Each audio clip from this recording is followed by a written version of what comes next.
你为什么要这么做？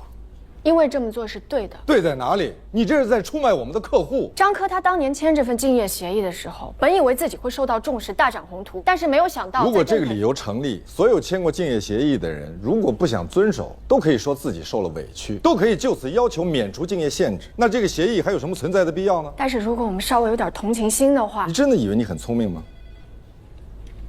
我警告你，你的所谓同情心，严重损害了我们委托人的合法权益，而且。因为你的这个自作聪明，接下来我将不得不采取更加严厉的法律手段，把张科告到倾家荡产。所以，你现在有2个选项：一，把事情去摆平解决；二，马上走人。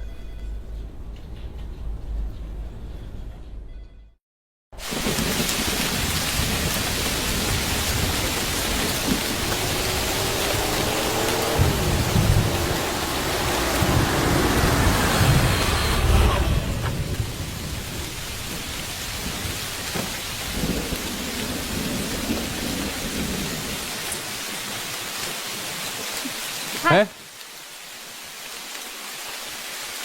我们缺一法律顾问，你要是愿意，我不是来找工作的，我是过来给您介绍投资人的。好啊。郑凯旋，在开玩笑，我很认真，我就当是个玩笑。您要不要先看一下我帮您起草的协议？你白起草了。最近我恰巧看过一个采访，是郑凯旋先生的，他说他有一段时间非常的膨胀。有一次，一个他最好的兄弟跟他说有别的人要投，他就特别的生气，他觉得这是一种背叛，于是就对那个好兄弟做了很多错误的事情。可是他现在非常的后悔，他真的希望这个好兄弟可以给他一次机会，让他可以改正这些错误。那这话他为什么不当面跟我说？钢铁直男嘛。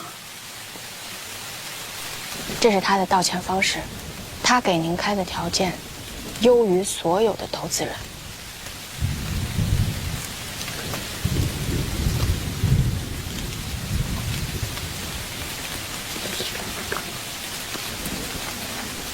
其实，我也应该跟您道个歉。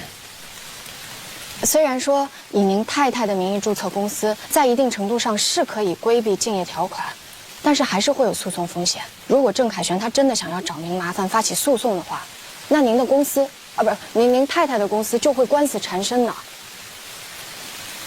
实在抱歉啊，张科先生，我不应该给您出这种馊主意的。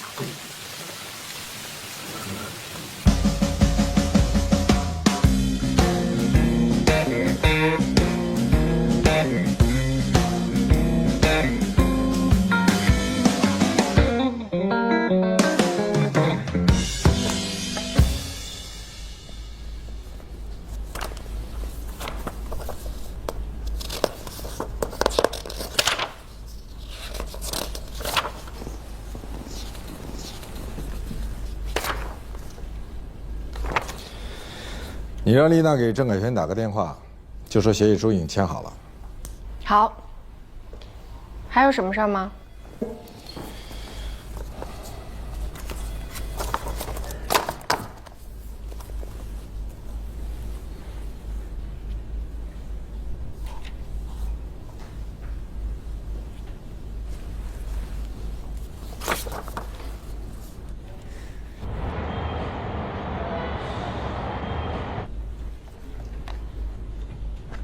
律师函、法律意见书、起诉状、答辩状、调解书。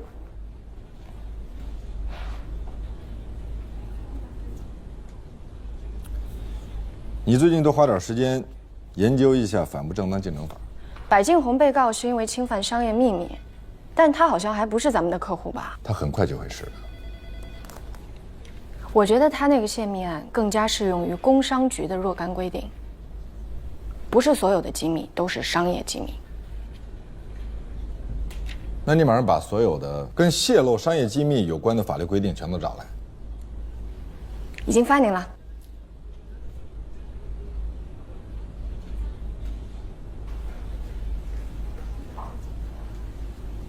还不下班啊？我为什么还是觉得他有点像那天那个送外卖的。你从哪儿看出来人家像送外卖的了？你要再这么背后议论罗宾，我没有背后议论他，那你说人找一助理是送外卖的？我不是这个意思。如果别人说你随随便便找了一个没上过学、没读过书的女孩送外卖的来当你助理，你会怎么样？那我一定跟他翻脸。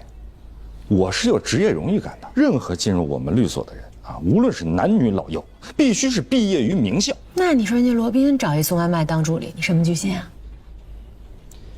我就是说，他有点像。你有脸盲症。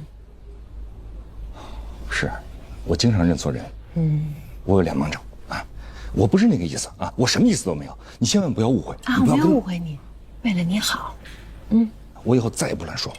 快去吧，赶紧下班，赶紧休息。我有脸盲症。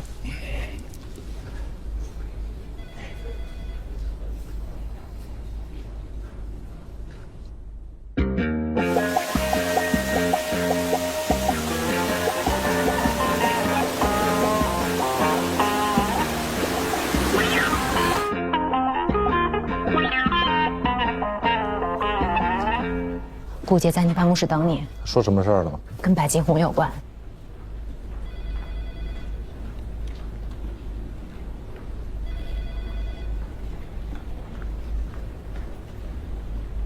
您找我？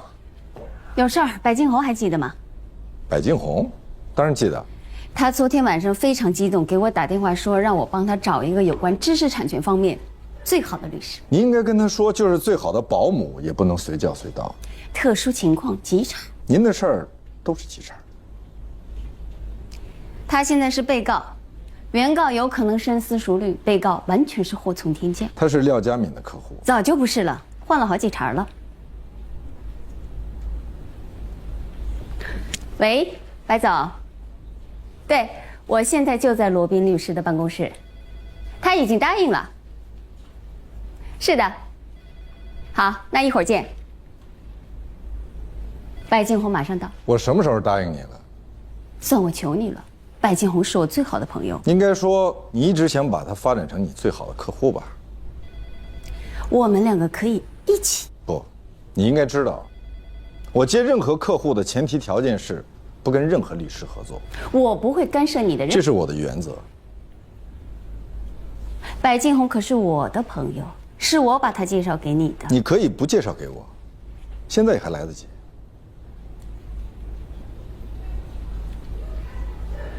是这样的，白金红是一个难缠多疑的人，我担心他会让我跟你一起代理，因为毕竟我们两个认识的时间比较长，信任度可能更高一些。既然如此，他早就应该是你的客户。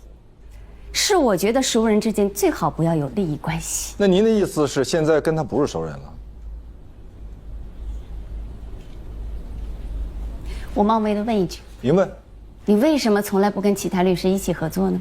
是怕被别人抢功吗？是怕被别人甩锅。甩锅？你可从来没有输过。那是因为我知道，如果说我输了，我不能推给任何人。我以前是那边的产品设计主管，后来白总挖我过来做总设计师。你的意思是说，你从耀斌公司辞职，导致他们对你怀恨在心，故意起诉你泄露公司机密，把白总也牵扯进来，负连带责任。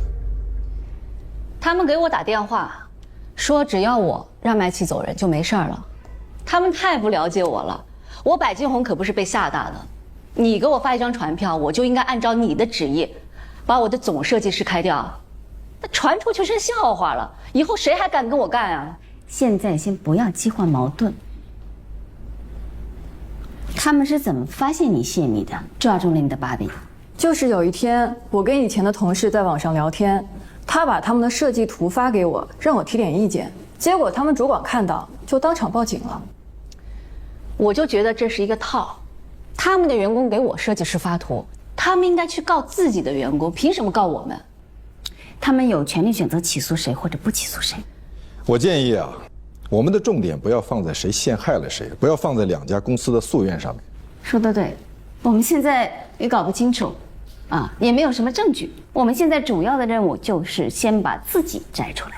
我们就说是对方设计师主动把设计图发给我们看，要泄密也是对方设计师泄密。不，如果承认对方的设计师泄密，那么白总这边肯定也脱不了干系。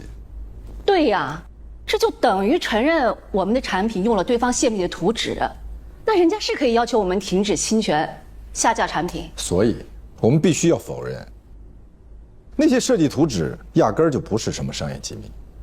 对，没错。如果那张设计图不是商业机密，那就不存在泄密一说了。那你怎么解释为什么一家设计公司的设计师会在聊天软件当中主动给另外一家设计公司的设计师发图看呢？很好解释，就是两家公司设计师之间分享灵感、交流经验。那怎么证明这些设计图不是商业机密呢？那些设计图纸都是向供应商购买的，只要没有证据表明供应商是单独为哪家公司设计的，就不应该被认定为不为公众所知悉的商业机密。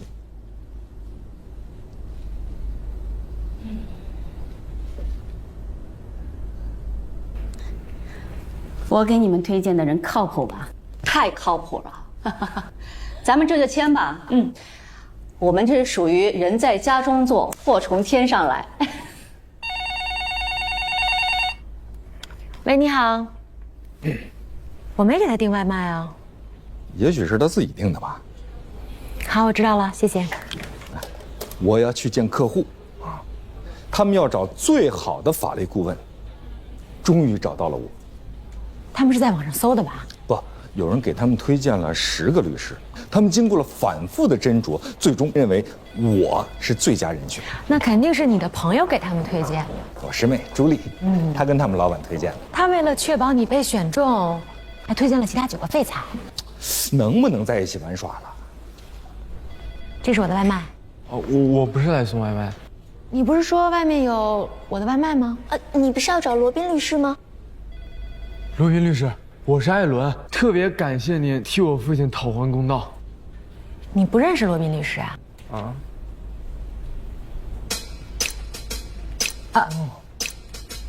谢谢您，谢谢您，谢谢您替我父亲写了律师函，我们做了仲裁，确定是工伤，太感谢了，您真的是个好人。不，那个我不是。您就是个好人，我给很多人送过外卖，就是那天我都给您送迟到了，您不仅没取消订单，也没给我差评，真的特别感谢您。对，这个是我妈妈亲手做的，就是我们的一点心意。有，您那个尝尝卤猪蹄儿。谢谢你妈妈哈。但是呢，我不是罗宾啊，我不是罗宾律师，我们是同事啊。非常好的同事，我们律所呢成立了一个公益中心，由我来负责。你放心，我呢会把罗宾热心公益帮助你父亲的事迹写到我的工作报告里去。这样以后呢，你有什么事情啊，你呢可以来找我，你叫我何塞律师就好啊。谢谢你。这个，丽娜。这位是罗宾律师的秘书啊，请他转交一下。那拜托您了，这个请您一定要交给罗宾律师手上。你放心吧，谢谢。我们那点心意。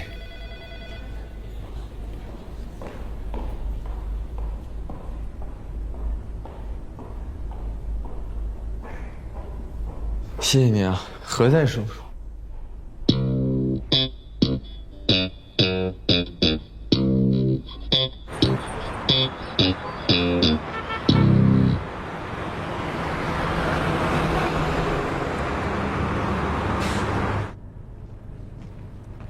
赵总，这就是何塞律师。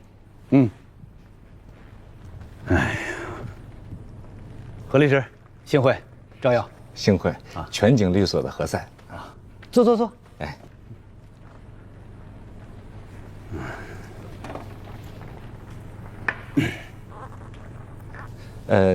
赵斌是您弟弟？对，赵斌我弟弟，所有公司叫耀斌。怎么，你认识我弟弟啊？他以前输过一起官司，他是被告，我是原告律师，我赢了他的律师。那您的父亲是何家一？啊，哦，所以你从来没有输过一起官司啊？不，我赢的所有的官司跟我父亲没有任何关系。其实呢，我父亲他是反对我做律师这个职业的。我也没跟我父亲说过任何我的客户。如果你们找我呢？哎呦我去！不，是因为啊，我怀孕了，我这是怕开庭的日期跟预产期撞上，所以我就把你啊介绍给了赵总。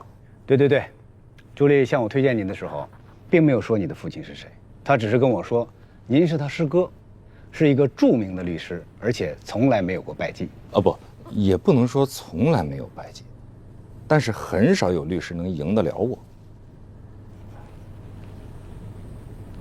公司辞退马小居的依据在于，公司认定网上晒的这份工资单是马小居的，而且是马小居自己晒出来的。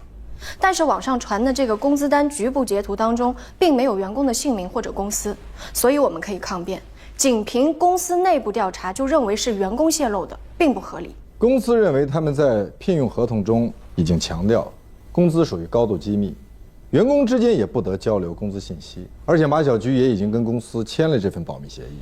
您说的对，目前法律规定中并无对工资薪酬不能做出保密约定的条款。实践中，在保密约定并未违反同工同酬的情况下，也存在认可薪酬保密约定的案例，但公司无法证明那是马小居自己上传的工资单。好，那你去起草代理词。已经起草好了。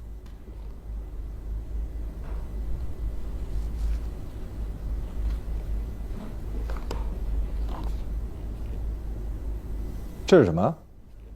这个是你做公益的报酬。这是 Alan 送的，他妈妈的手艺。你怎么知道？因为我吃过。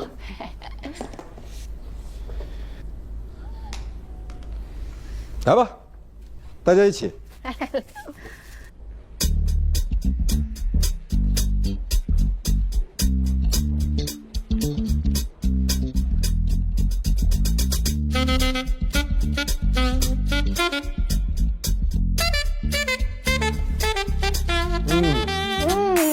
实特别好。好吃吧？别慢点吃，不能因为做了东西就骄傲。来，快点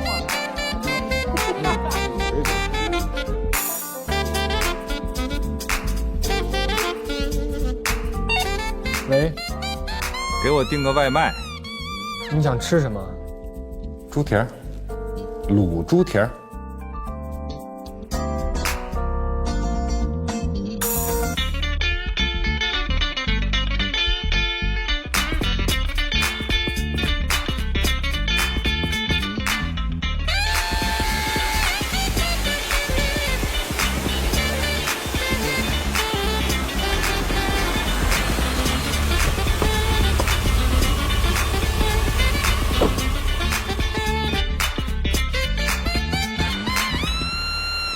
爹，买早餐去，咱俩一起去。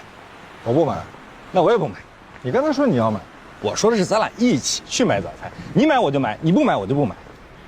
你这是唱的哪出呢？冯印跟我说了，说你很多事情啊，其实不是针对我，啊，你呢是一个有点孤傲的人。我还一直以为我相当平易近人呢。哎，昨天啊，我见了咱们的师妹朱莉，你还记得她吗？他说要给你介绍一个案子吗？对，她怀孕了。你怎么知道？否则她为什么不自己做，要介绍给你呢？她做了一半了，已经起诉了。我还奇怪呢，我说她为什么找我没找你呢？你们之间有什么过节吗？是耀斌的案子吧？她找过你，你不能接，为什么？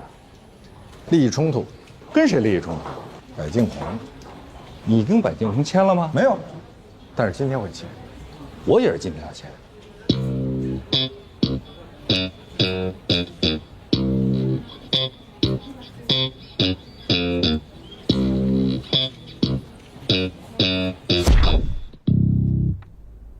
我的决定是，柏敬红。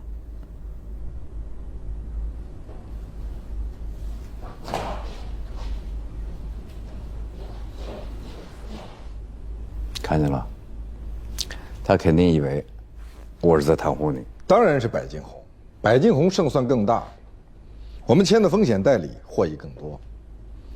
抛开输赢不说，耀斌这个案子我们还要跟朱莉分。他之前毕竟做了一部分工作。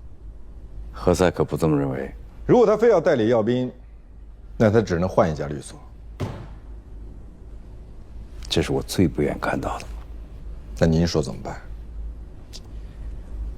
从你那儿挑一个客户给他。任小年。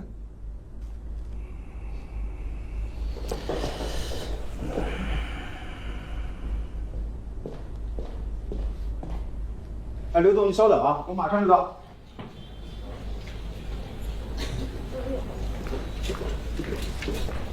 从我的客户里挑一个给何塞。任小年，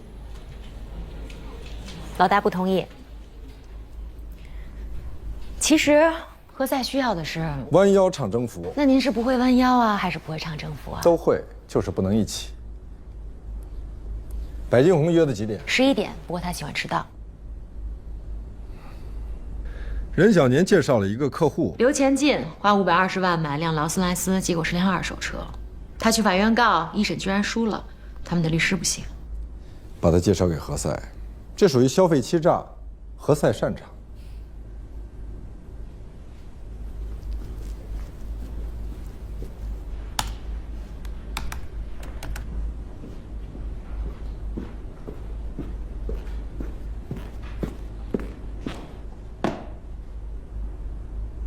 什么呀？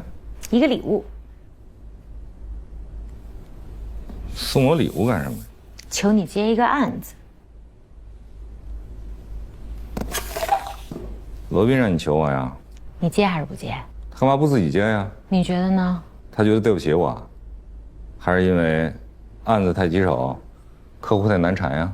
何塞，这里面啊可是设计师茶具，我可拿走了啊。哎，你留着吧。我可是因为你啊，不是因为他。嗯。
我把廖佳敏介绍给了耀斌，你别恨我。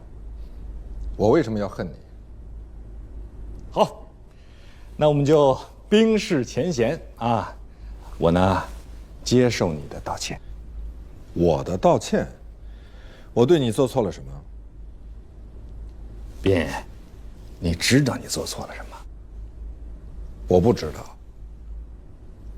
你不知道自己错在哪儿了？你让丽娜送给我礼物。什么礼物？茶具。丽娜说是我送的。我懂了，是丽娜觉得你错了，所以她在替你打搅了。不，你没懂。丽娜送你礼物，是她希望我们两个人能缓和关系。那到底我们俩是谁的错造成了我们之间的关系紧张？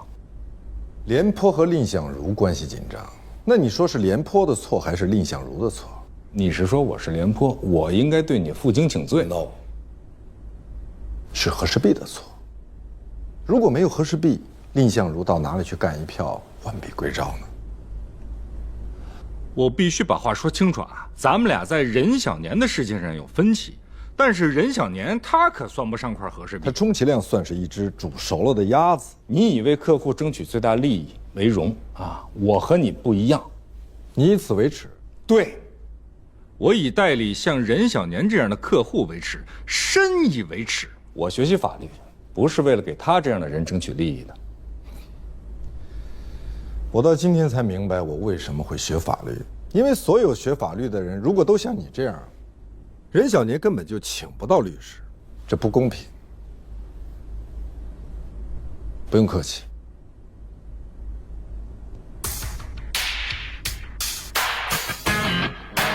开展中央储备肉投放工作，共向市场投放中央储备猪肉1万吨，增加猪肉市场供给。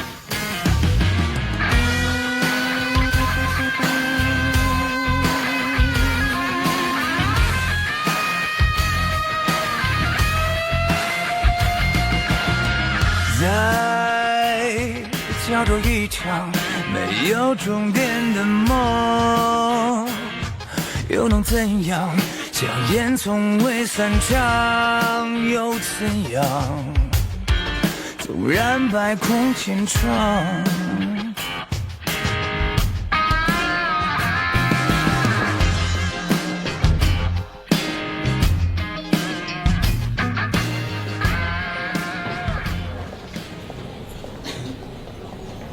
廖主任，你是越长越帅了。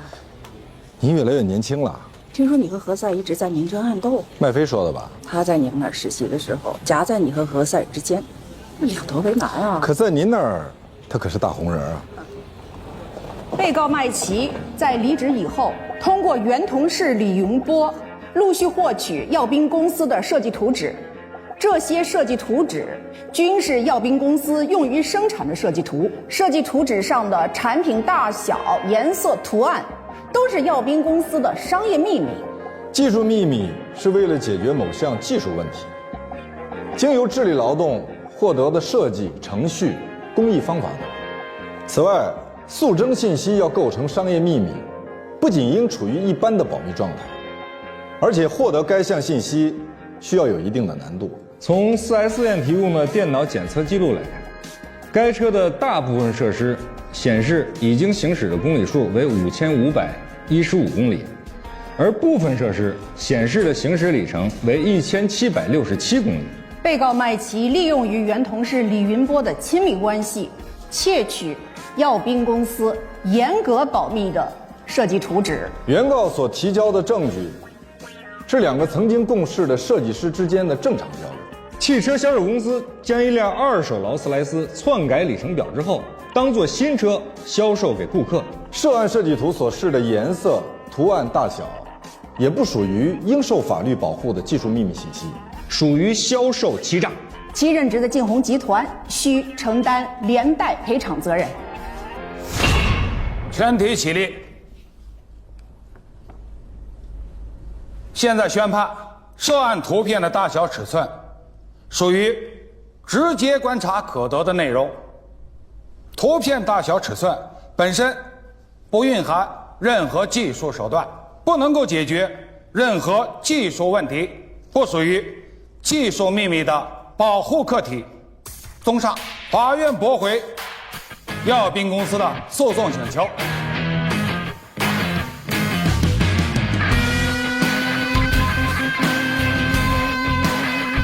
一审法院由于证据问题，驳回了刘前进先生的诉讼请求。案件现在上诉到中级人民法院。我是刘先生的二审律师。我们在 4S 店发现了证据。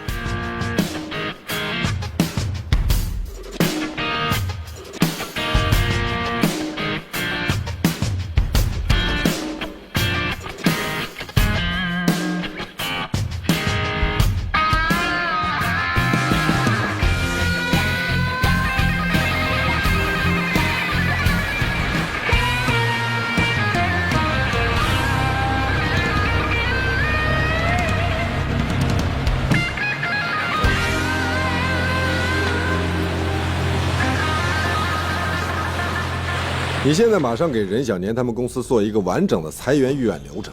裁员？才多少？裁员名单我会发到你邮箱。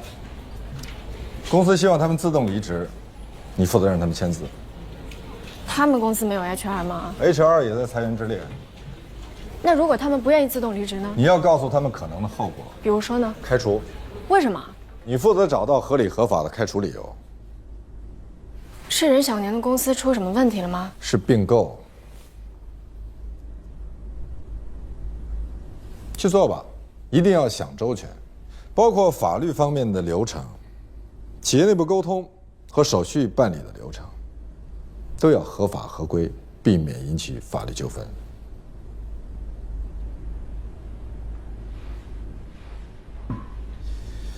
这件事情，如果你不肯做，我也不肯做，任小年他们公司依然会裁员，而且很有可能因为他们的不够专业，造成灾难性后果。除了裁员名单，我还需要他们公司所有员工的名单，以及业绩、薪酬还有家庭情况。也一并发给你了。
请进。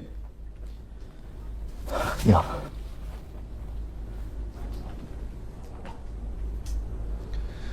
我们是公司请来的法律顾问。能不能不裁我？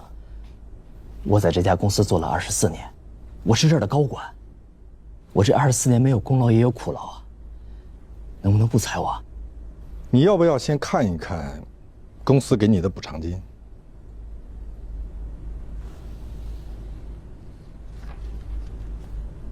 这份解除劳动关系的合同，如果你同意就签字，不同意的话，我们可以负责给你解释。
人挪活，树挪死，长痛不如短痛。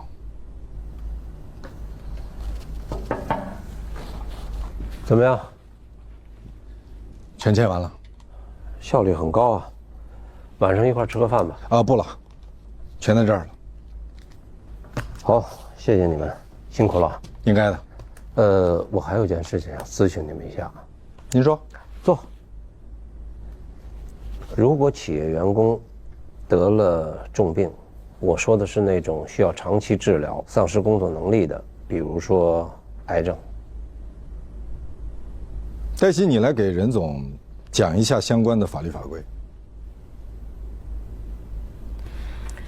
根据劳动部关于贯彻执行《中华人民共和国劳动法》若干问题的意见第59条规定，职工患病或非因公负伤治疗期间，在规定的医疗期限内，由企业按有关规定支付其病假工资或疾病救济费。病假工资或疾病救济费可以低于当地最低工资标准支付，但不能低于最低工资标准的80%。真的吗？黛西非常专业。太好了，你们还得帮我再裁掉一个人。您是说现在吗？最好是现在。现在已经过了下班的时间了，我付给你们加班费。我是说您要裁的人已经下班了。他在医院得了癌症。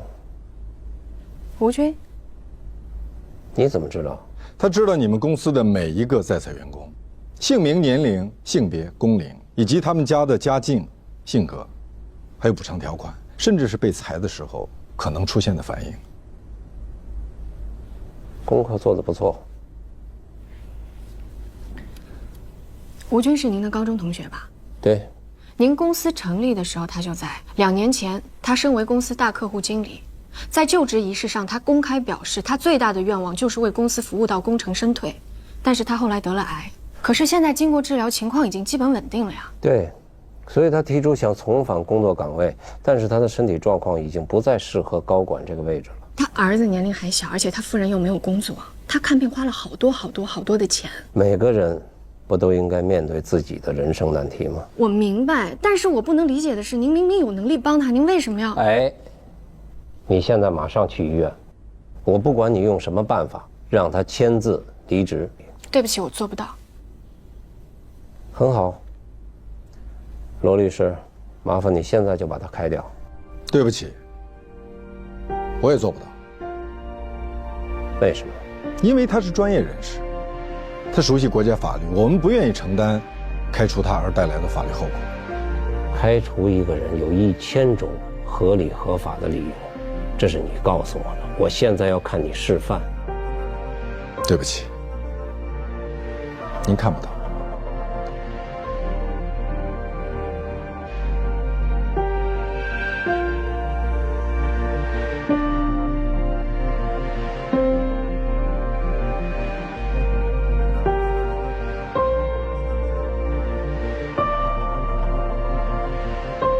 必须给我向任小年道歉。我为什么跟他道歉？废话，他是我最大的客户。咱们律所的价值观什么时候变成了谁有钱谁就正确？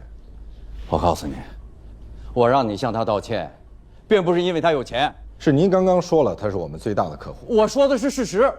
他不光是我们最大的客户，他还介绍了这么多的客户。他要是一走，就不是走一家这么简单了。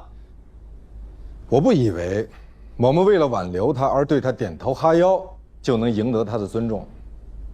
愿意给他点头哈腰的律师律所多如牛毛，可你想过没有，他为什么选择我们而不是他们？那这样，让你助理走人。如果他走，我也走。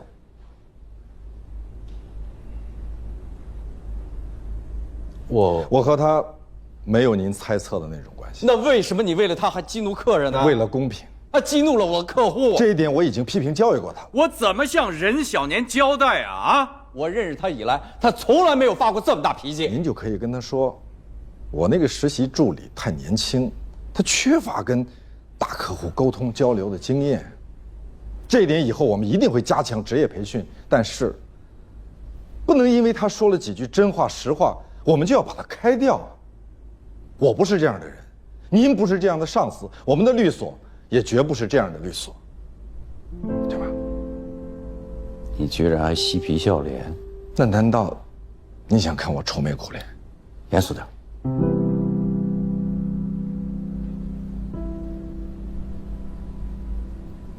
你消消气。我要是不接呢？不接我就一直给你举着。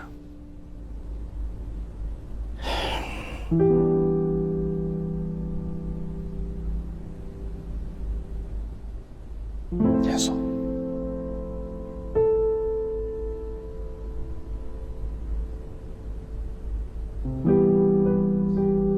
谢谢你的正确领导。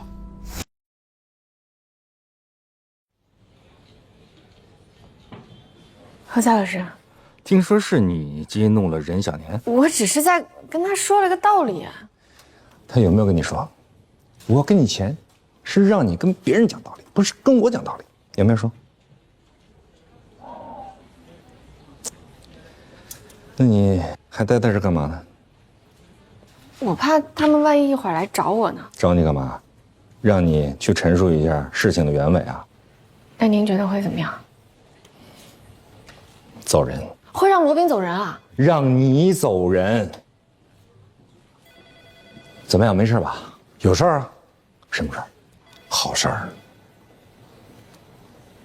你跟我来。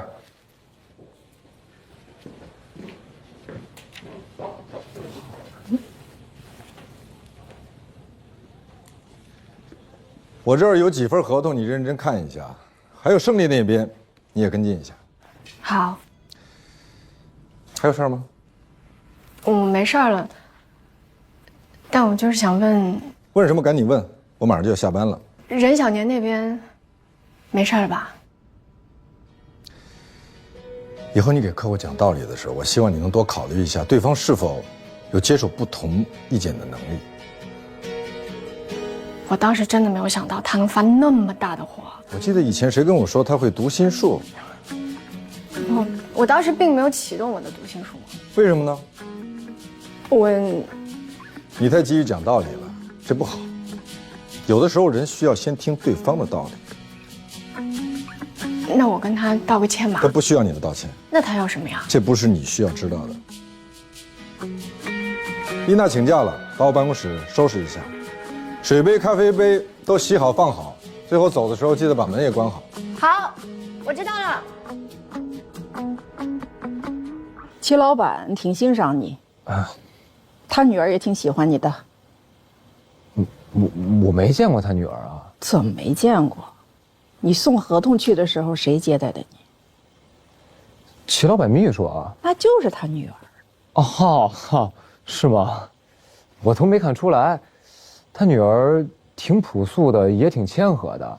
感觉怎么样？我有女朋友了。啊？还没听你说起过呀。我们就是没有公开。为什么？我们俩以前是大学同学，中间有很多人认识。他怕公开以后会有人来打听我们的事儿。他是一个不喜欢被人打扰的人。他现在从事什么职业呀？也在律所实习呢。实习多久了？啊，刚实习没多久。在哪个律所呀？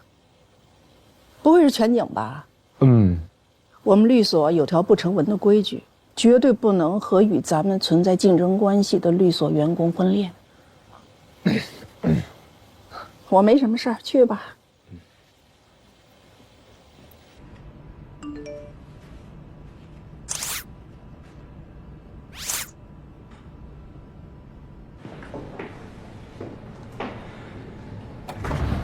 哎，等一下！哎，等一下！主任。笔。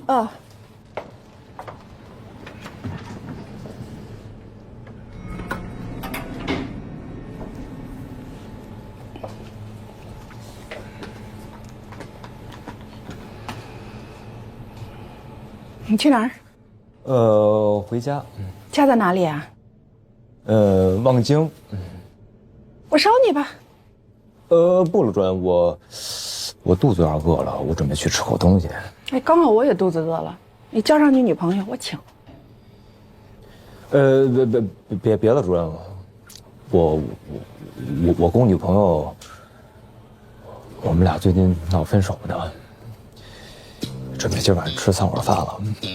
你刚才没说呀？我没好意思跟您说。要真像我的话，你可以考虑一下人家齐老板的前妻，也是刚和男朋友分手。嘿。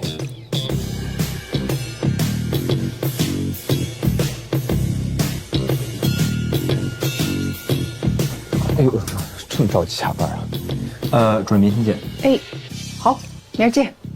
您慢走。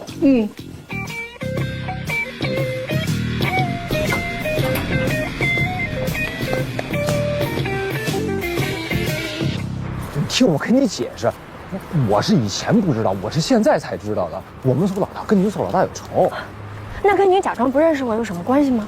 如果他知道你是我女朋友，还知道你在全姐工作，他肯定接受不了。那你就打算一直瞒着他了？我没有，我准备攒一点资源就换锁。我不是怕这事儿传到咱明耳朵里吗？哎，咱俩的事你没跟别人说吧？就算我跟别人说了，有什么关系呢？你可以否认啊，你可以说是我自作多情，或者说我们已经分手了。对了，你刚才跟廖家敏就是这么说的。你说你跟女朋友是去吃散伙饭的，那我们就假戏真做。你干嘛呀？哦，当时我说我饿了，他说他也饿了，他是我老板，难道我跟他说哦对不起，我不想跟你吃，那我能对？你就说你跟你女朋友吃饭又怎么了嘛？他知道我跟你吃饭，你没听他说吗？他请，还让我把你给叫上吗？你什么意思？你是说我给你丢人了，对不对？你哪儿给我丢人了？你太给我长脸了。但关键是你不是罗宾的助理吗？你知道他有多恨罗宾吗？罗宾抢过他的客户，还搅黄过他的官司。不是，你想清楚了，他到底是跟罗宾有仇，还是跟我们律所老大有仇？都有，而且还不是一个仇，跟你们律所老大那有情仇。情仇？节目开始前，来为您关注一下天气情况。要告诉您的是，具体情况是这样的：今天白天多云，山区有小阵雨，北转南23级，最高气温27摄氏度，最小相对湿度40%。夜间是多云转阴，南川北风2级。你好，请问你有预约吗？我找一下罗宾。哦，他还没来。我是他姐，青姐。哎，黛西，哎，过来一下。你先走。这位是黛西，罗宾律师的助理。你好，你好，我是罗宾的姐姐，我找他有急事儿，我给他打电话发微信他都不回。哦，罗律师呢，他今天开庭，所以说可能没有办法接电话。那就找不到他了是吗？如果您有什么事儿的话，您可以跟我说。好啊，那我们这边请。好，谢谢啊，谢谢。昨天晚上回家，我们头让我们在群里面马上发当月的营业额，我在带孩子没听见呢，所以我就没发。今天早上一大早，我们单位的人事部就让我办辞退手续。辞退啊？对呀，而且不给任何赔偿。我陪你去找他们。你陪我去？我去给你们领导普及一下什么叫做劳动法，他这叫违法解除合同。如果我们告到劳动局，不仅要罚他，而且还要给你赔偿。真的吗？真的。那我们走吧。啊，根据劳动法第3条，劳动者享有休息休假的权利。下班期间，职工理应得到充分的休息。用人单位应该尊重职工的休息权，不得随意侵占职工的休息时间。背得可真流利，一字不差。所以理论上，职工是有权拒绝用人单位在下班时间发布的工作指令的。那要不这样吧，你们去告吧，我是不会因为你能背2句法律条文就认怂的。行，那我们走吧。慢走不送。我给您提示一下风险啊，这个事儿我们可是会去劳动仲裁的。赶紧去，快去，去了你就知道什么叫法律是死的，人是活的。中华人民共和国劳动法的解释权听说过吗？知道什么叫解释权吗？顾名思义，就是谁有权谁解释。你小破丫头无权无势，还跟我这普及劳动法？我还告诉你了，我们跟劳动仲裁很熟的，要不要我打个电话帮你们约一下呀？还休息权？您要不要打算再多说2句啊？我打算给您发到网上去，您肯定会红的。你这叫非法录音。我录音一点都不非法，但是您非法开除员工，这的确是违反了劳动法。你要是敢把我的录音发到网上，我就去告你。你没有经过我的允许，你就擅自录音。您当然有这个权利了，但是我还是要温馨提示一下，你们老板好像是一个特别注重声誉的人吧？如果我把这个录音发到极客的职场那些事上，会对你们的公司、对你个人造成什么样的影响？你的老板会不会觉得有你这样一个人事经理特别的丢人现眼呢？保安，你看啊，我这手指稍微一动，我可就发上去了。经理，您需要我做什么？经理，我这手机录音还开着呢，您要不要再多说2句啊？没什么，你送他们出去吧。不用了，不用了，谢谢，我们自己走就行。谢谢你，经理啊。谢谢啊。那我们现在怎么办呢？我们给他点时间。实在不行，我们还有仲裁呢，对不对？哎呦，哎，他来电话了。哎，待会儿，开免提。好。喂，罗琦，其实咱们不至于，你的辞职报告不是也没交吗？咱们就接着上班吧，啊？你也别太计较了，你进来咱们再谈谈，这点事儿不至于。我在办公室等你啊。好的，哎。罗琦姐，你可想好了，到底要不要在这儿上班？如果你决定不在这儿上班，待会儿咱们就上去问他要一大笔赔偿。如果你决定要留下来的话，他们可有的是招去恶心你，让你不舒服，你自己做决定哦。我听你的。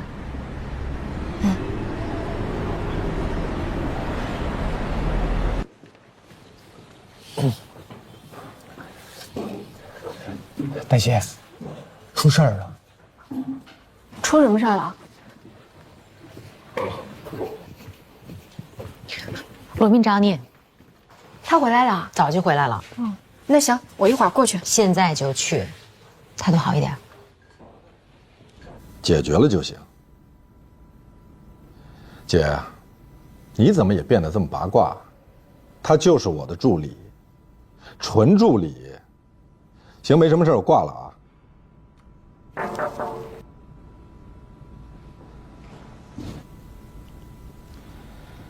今天让你去被执行人的住所排查线索，排查的怎么样了？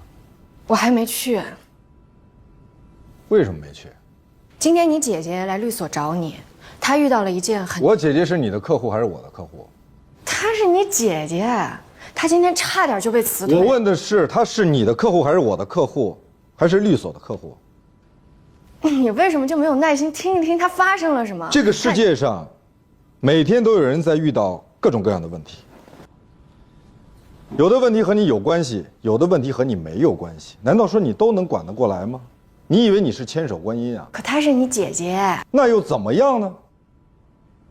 我们的客户需要我们帮忙执行欠款，再拖下去，他们的项目就会流产，公司就会倒闭，生活就会天翻地覆。而你在做什么呢？你在管闲事儿。你为什么就……我不问，我只问你的工作。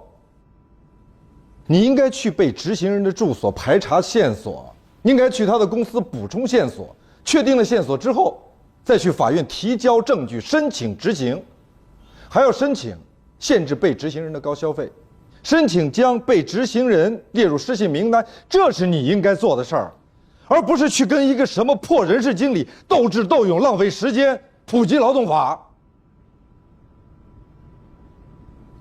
你还站在这儿干什么？你还站这儿干什么？去啊！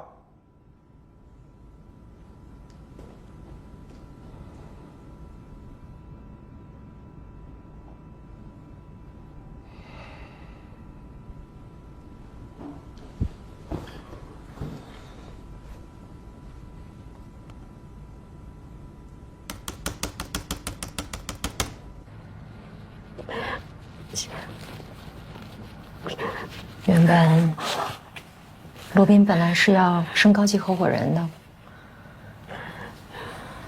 但是因为任小年的事儿，吹了。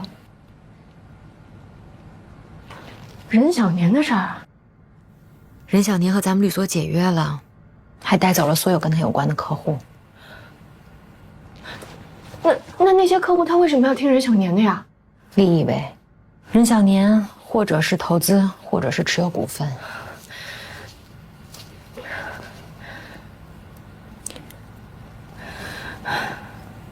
那我走好了。哎，你别闪了。再说你现在走也来不及了。任小年已经签约新的律所了。是龙科吗？嗯。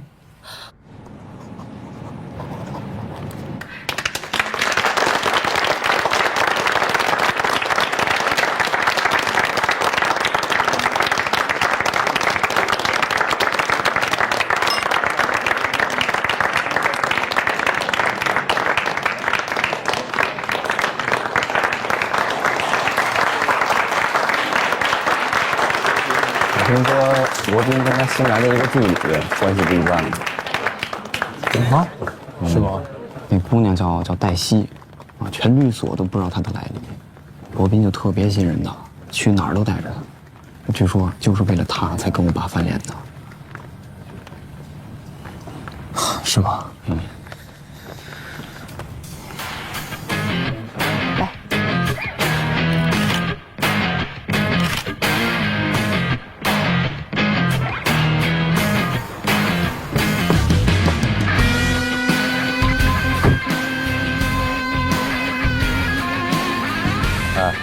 大家可都在传你冲冠一怒为红颜啊！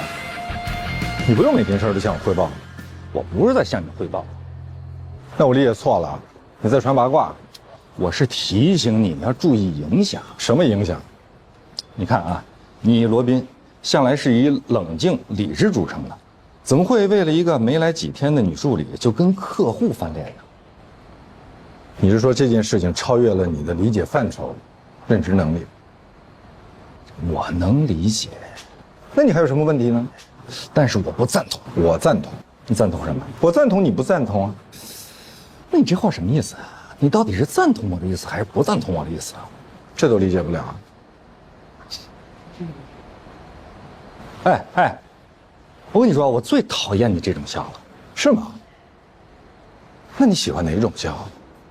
你给我示范一下。示范一下，我一定见贤思齐，从善如流。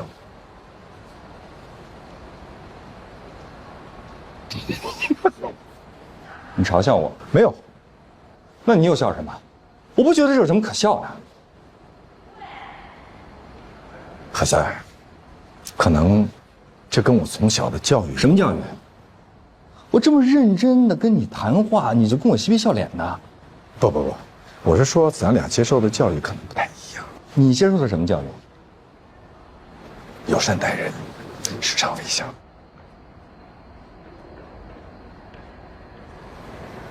OK， 我尊重你。既然你不喜欢这种笑，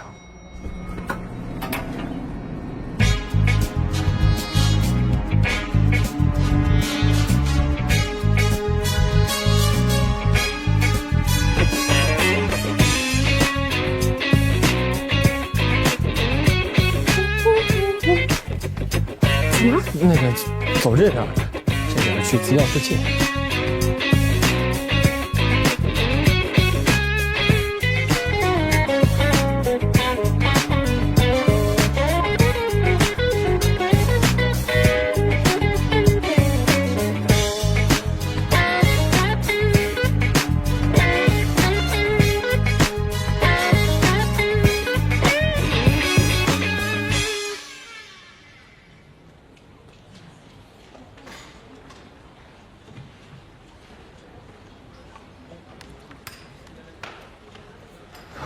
何老师，刚才为什么不看我？何老师，您昨天问他的好像是，为什么看着您？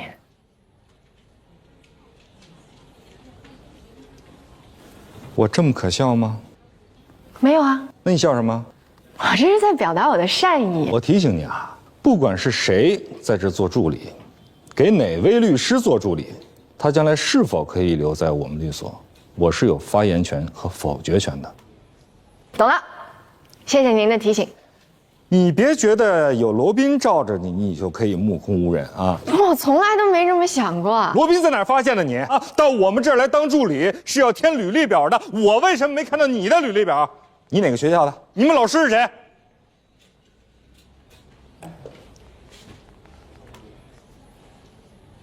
何塞老师，干嘛？司法考试一共14门课程，法理学法、治史宪法、国际法、国际司法、国际贸易法、经济法、法律职业道德、刑法、刑事诉讼法、行政法、民法、商法、民事诉讼法。任何一门课程，任何一部法，您随便考。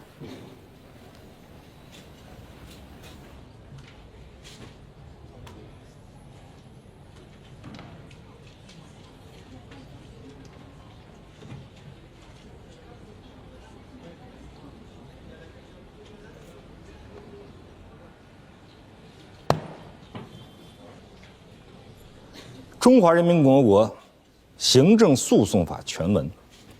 1989年4月4日，第7届全国人民代表大会常务委员会第2次会议通过，根据2014年11月1日第12届全国人民代表大会常务委员会第11次会议通过的《全国人民代表大会常务委员会关于修改《中华人民共和国行政诉讼法》的决定》第1次修正，根据2017年6月27日第12届全国人民代表大会常务委员会第28次会议关于修改《中华人民共和国民事诉讼法》和《中华人民共和国行政诉讼法》的决定第2次修正。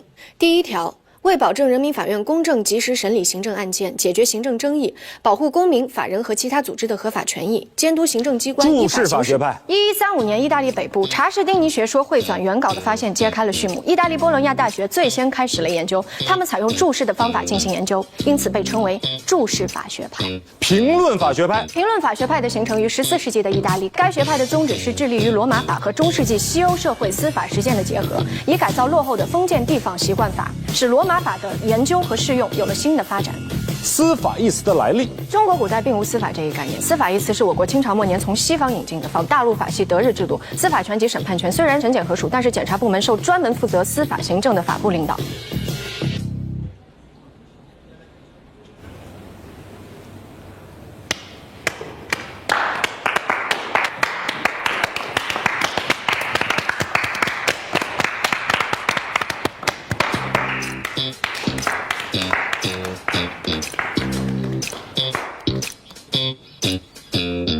你行了，你能像黛西这样吗？找差距。还有你，我上大学的时候可以，现在复习也行。何塞老师，前台有您的快递。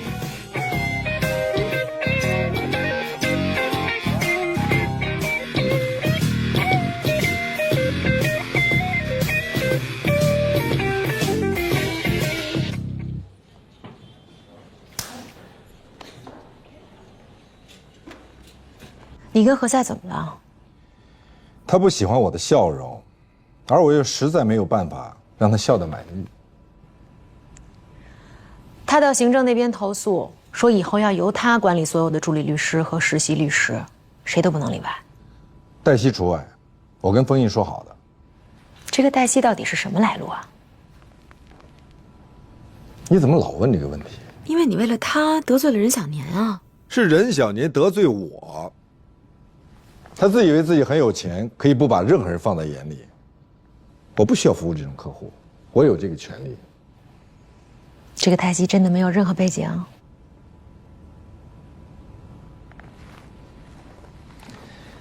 如果有人问你这个问题，你就像现在这样，笑而不语。把这个送到资料室，顺便把他叫过来。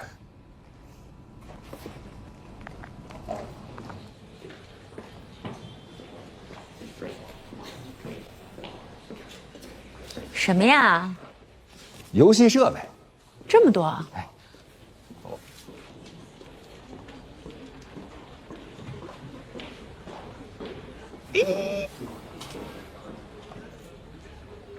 罗宾找你。啊，好，我先走了啊。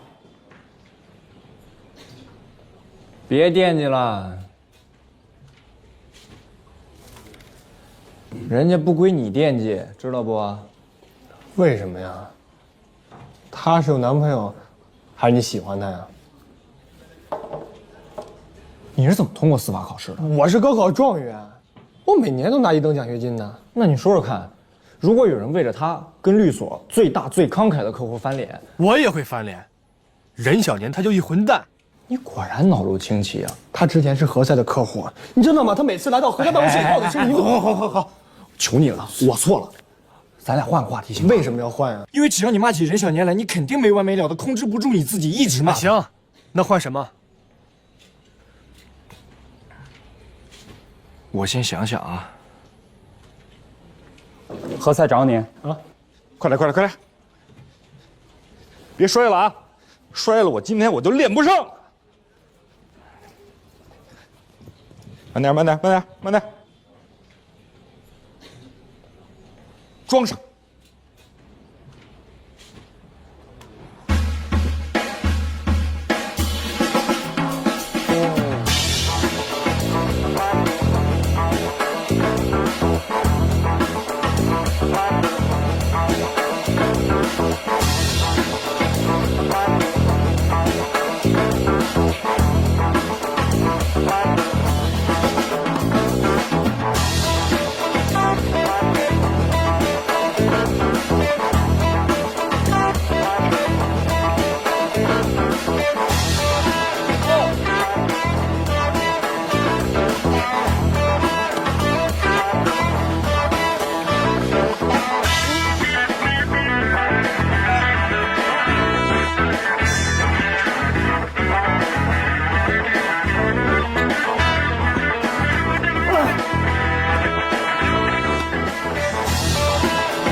，no，来再来。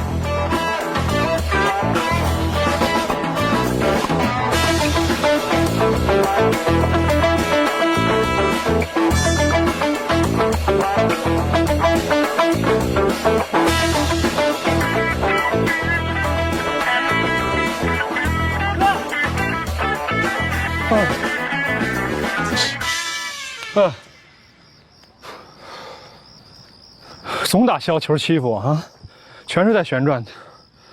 有进步啊，有进步也打不过你。我跟你说啊，以后机器会代替人类的大部分工作，尤其是你们法律工作。有了法律机器人以后，想打官司，把双方的诉讼证据全部交上去，这机器人法官就会在网上把这个案情的结果公之于众，结案了。所以说，机器是最公正的，也最无情，最适合你们法律工作呀。不，你错了，最不适合。不适合吗？不适合，对。情理法，对，人是有感情的哈，所以是情在理前面。没错。其实大家如果说都讲道理，是很容易讲得清的，就怕掺杂了这个情绪的道理，就复杂了。没错，就像我跟你姐一样呗。没错。你跟我姐，我亲爱的姐，最近她一直跟我唠叨，说如果不是剖腹产，她应该是我妹妹，我应该是她哥哥，我得让着她。哎呦，这么多年你怎么两个还争这事儿呢？这事儿我有发言权，我做了深刻的研究啊。这双胞胎剖腹产的顺序，它跟顺产是一致的，只不过有的时候医生这接生婴儿的时候，它是随机的，哪个顺手他先接哪个，所以谁是老大不是你们两个说的算，是人家医生说的算，他是老大，知道吗？不是，你今天怎么突然有时间约我打球了？好久没见你了。不会是出什么事儿了吧？让人骗了？哎，我不是傻子，我怎么总让人骗呢？你长得挺像让人骗的。没有，没有。我告诉你，别傻乐，有什么事儿的话，别憋在自己心里，找我。哦。最近见姐了吗？没有。不过前一天到我律所来了一趟，刚巧我没在。啊，他是不是遇到什么事儿了？应该没有吧，好像说是单位出了点什么事儿，应该已经解决了。哦，怎么了？我好久没见小安了，我每次问他，他就跟我说他带小安去旅行了。那我问问他。别，不需要，我都问过了，问了他朋友，他没旅行去。那你为什么不直接去找他呀？他警告我说，没有他的允许，我不能去找他。找他的话，他就可以禁止我去见小安。他没这个权利。他有这权利。他说了，他认识全中国最好的律师。他胡说八道。我告诉你，如果一个律师不让一个父亲去见自己的孩子，这个律师根本就不是最好的律师。你怀疑我？我没有。你有。我没。你有，你的助手告诉他了，如果我有任何精神类的疾病，或是有可能影响小安身心健康的疾病，他都可以让法院酌情去处理这事儿，有可能就不让我见小安了。你干嘛？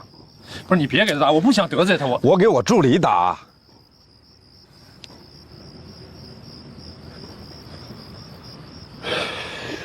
电话。你看。喂。是你给我姐出的主意啊？您说哪一个呀？我给您姐出了好多主意呢。就是你最得意的那个。啊，你是说那个阻止渣男前夫见孩子那主意是吧？不用谢，客气，应该的。你为什么要这么做？谁让你这么做？你姐让我这么做的呀。她说她不想见渣男前夫啊。你听好啊，你是我的助理，以后没有我的允许，没有我的同意，不准你以我助理的身份给任何人出任何主意，听清楚了吗？哎，小心点儿。喂，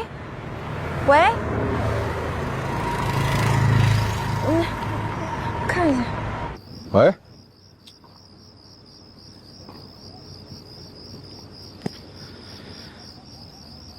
基玉，你应该相信我，我没有让我的助理去给我解除。我相信你，相信。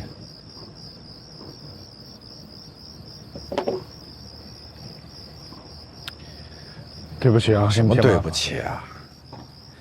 应该是我跟你说对不起。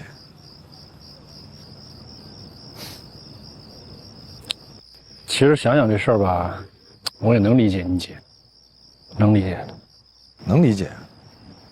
那我想请问，你成天能理解这个，能理解那个，那你是想见小安还是不想？我想见小安，我很想，我做梦都想，我想，我知道你姐什么脾气，我不想得罪她，我不想惹毛她。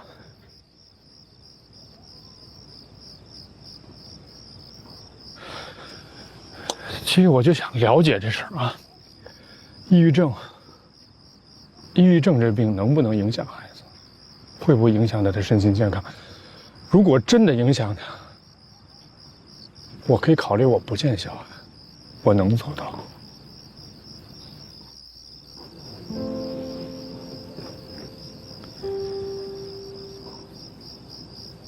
明后天我去找罗琦，我跟他谈谈，好吗？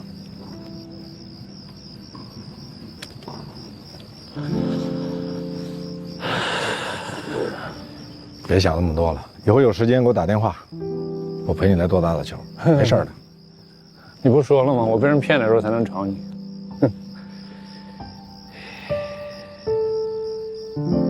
还正常。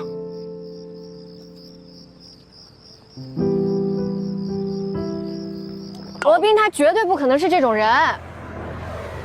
虽然我认识他的时间没你长，可是我对人基本的判断还是有的。你以为他是一个视金钱如粪土的人吗？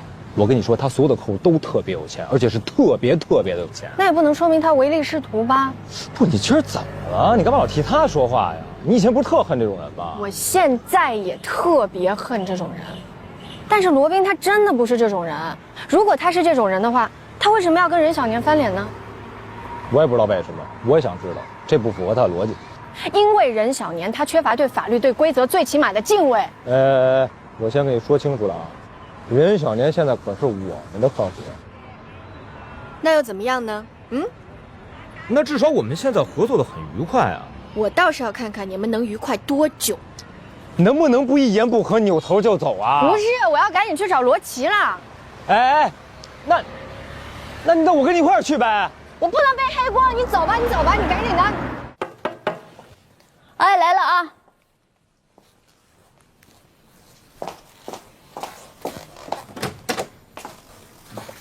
怎么招呼都不打就来了？小安呢？我给他买了奶黄包。哦，去同学那儿过生日去了。啊，这么小的孩子就聚众过生日啊？对呀，现在从幼儿园就开始了。那放冰箱了啊？啊，放冻箱啊。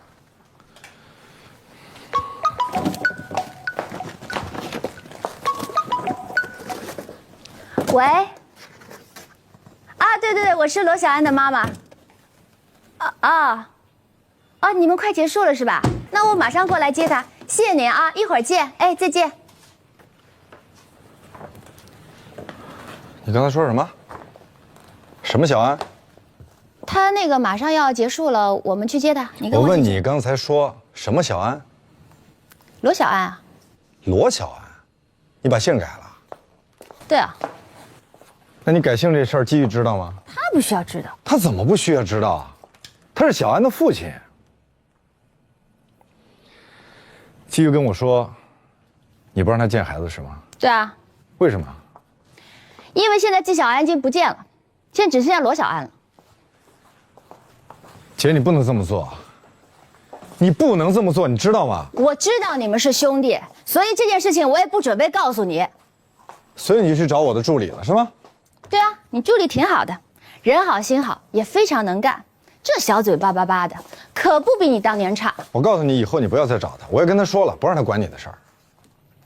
行，不找他了。我忘了我弟弟是胳膊肘往外拐的。姐呀，你听我的，你不能这么做，你真的不能这么做。罗大律师，我现在已经这么做了。那也不行。我告诉你，即便是夫妻双方离婚了，父母任何一方也不应该把孩子的姓给改了。那就去告吧，把灯关了。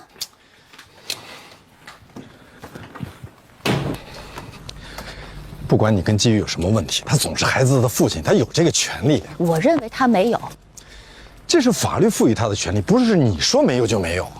你在跟我说法律吗？对，我在跟你说法律。你再这样，他可以告你的。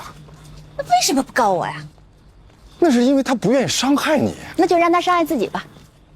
你真的不能这样，你不能再刺激他了，他刚好一点点。所以不能见孩子，这个病得慢慢养。这，哎，你去哪儿？你告诉我，我去送你，咱们路上说好吗？不要，我不想听你唠叨一路。罗琦，我告诉你，我之所以这么跟你说，就是不希望你后悔，你知不知道？我后悔的事情已经做得很多了，不差这一件。你怎么？你让开点啊，小心我压到你的脚。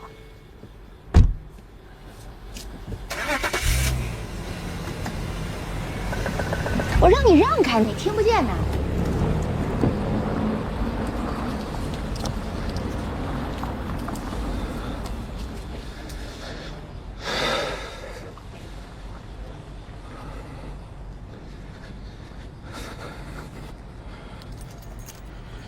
哎，师傅，就这儿，停。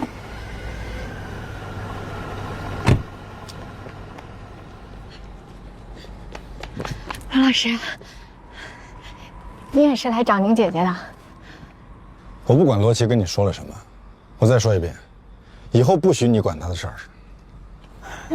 罗老师，是您姐姐先找的我。就这一个要求，做得到继续做我的助理，做不到走人。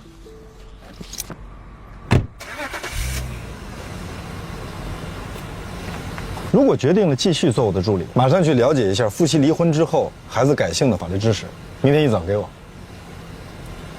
靠边点，别压你脚。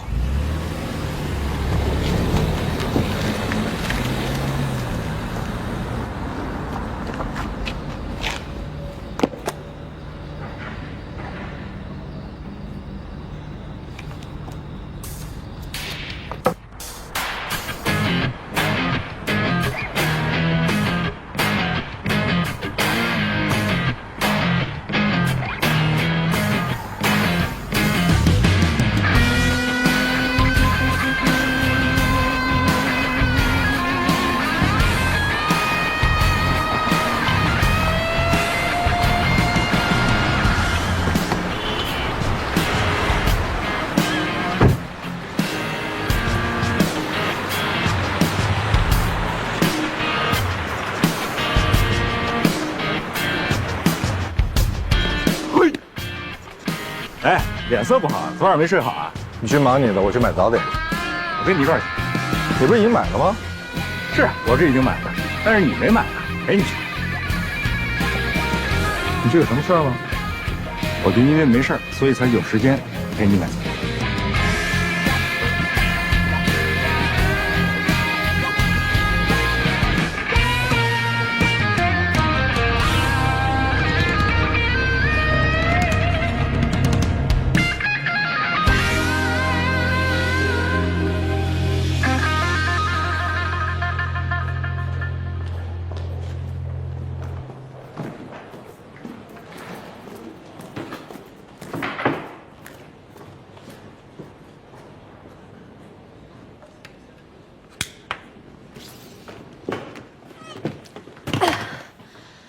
这些都是我已经做好的，一会儿他来了，麻烦你给他。